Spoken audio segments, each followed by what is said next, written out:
Also very pleased to be joined on the stage by the Lord Mayor of Coventry, Councillor John McNicholas, and his lovely wife, the Lady Mayoress, Dr. June McNicholas. And we also have Lady Godiva herself, Prue Peretta, so fantastic.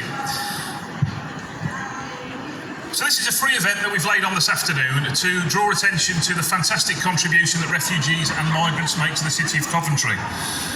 There is an awful lot of things for you to see here today. There's some fantastic acts on this afternoon, and in some of the tents and the marquees over at the other side of Broadgate, please visit those tents, experience some of those things. For anyone that wants to develop their culinary skills, we've got a food demonstration going all afternoon where you can learn to make some fantastic food from around the world. Coventry Refugee and Migrant Centre, that I have the privilege of chairing the board of, was set up in 1998 following the terrible war in the Balkans, when we saw refugees fleeing to this country for sanctuary, and that was set up to help people in dire need. I'd love to stand here this afternoon and say that we're going to be out of business in the next couple of years, but having looked at the news again this morning, I honestly don't think that's the case. We still see lots of people in desperate need fleeing war and poverty around the world. Coventry's already been a fantastic city of sanctuary for people, and we want to welcome people to Coventry even more. We do an awful lot of work with people who come to the city of Coventry. We look after destitute families. We look after victims of trafficking and modern day slavery. We look after and support unaccompanied children and people fleeing conflict zones around the world. And we do that in partnership with a whole range of agencies, far too many to mention, but they include the Coventry City Council, who are a fantastic supporter of ours, AMIF, which is the Asylum Migration and Integration Fund, the Coventry City of Culture 2021, which I think we've all had a fantastic experience of so far this year, looking forward to that continuing, and then other agencies like Islamic Relief, Coventry Churches and the Belgrade Theatre. So it's wonderful that we get the support from all those agencies. They allow us to provide support to immigrations and asylum seekers with employment, with advice around immigration, with therapy services, English classes, and things like this, social activities to really help to integrate people into what is the fabric of Coventry. So it's fantastic that we can all be here this afternoon. The site is split in two sections this afternoon.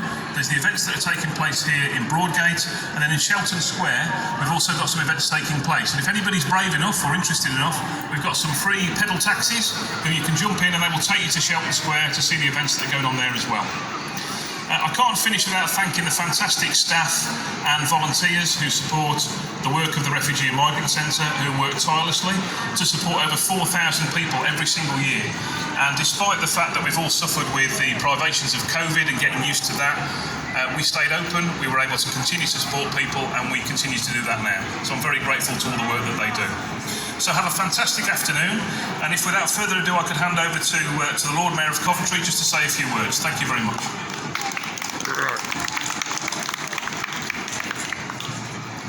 Good afternoon, everybody, and welcome to the celebrations this afternoon. I'm reminded about Coventry. We're well known as the city of peace and reconciliation, and I would add friendship, and today is a very good example of what Coventry is all about.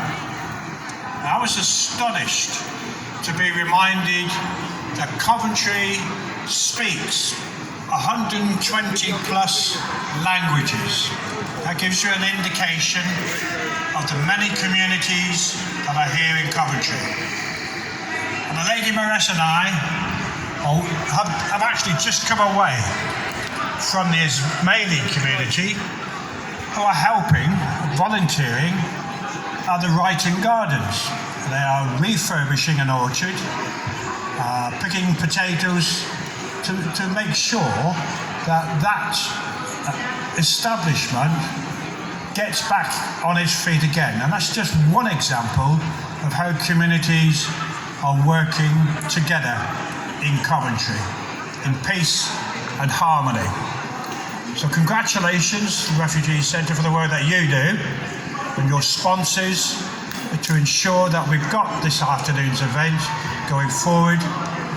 Lady Mayoress and I are looking forward to having a look at the tents, and well, actually we got halfway around and we were talking with one guy who's been here 6 months, and he is absolutely delighted to be able to live in peace, to express his views.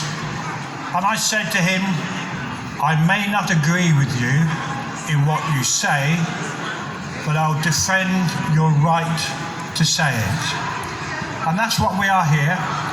We are a community living together in a multicultural way, and Coventry is stronger as a result of that. So thank you very much for the work you do, and I look forward to meeting you again in the near future.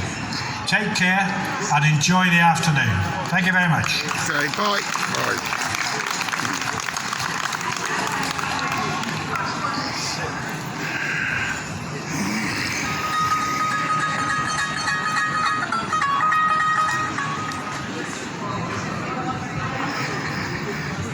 Yeah, that was the opening. Tasha's one of the organisers. Shall I say a few words? Right.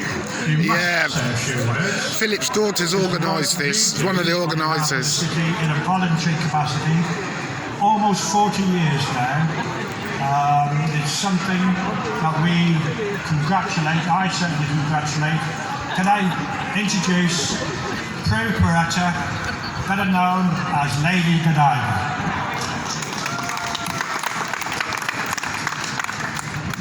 Thank you, Lord Mayor John, and your lovely wife June. It's always a pleasure to be with you, and you say great words. So really, I don't think I can top what you've said, John. We do live in a great place in the heart of the country, and I believe we've got a beating heart, because what we do in Coventry from the time of Godiva Yeah, is give that's Lady everybody Godiva. voice. Yeah. Anyway, it's a nice day. Anyway. For peace and reconciliation. We have a whole group of women in our city, Coventry, that are called the Godiva Sisters. And if you haven't met them, I'm sure you'll have a great treat when you do. That's Lady Godiva up there. Anastasia is our She rode around the refugee town asylum naked seeker for the sister, poor. and has been now for maybe about 10 years. When she came to the city, she could hardly speak English.